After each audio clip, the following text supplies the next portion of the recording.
বিয়ের দিন ভোরবেলা সূর্য ওঠার আগে মা গঙ্গাকে নিমন্ত্রণ করে আমাদের বিয়ের অনুষ্ঠান শুরু হয়।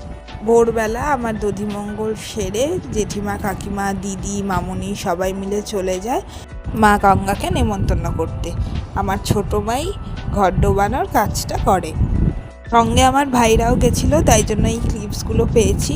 এই সময় তো আমি দধিমঙ্গল খেয়ে ওখানেই বসেছিলাম, অপেক্ষা করছিলাম ওদের ফিরে আসার, তারপর আমি ওখান থেকে উঠতে পারতাম।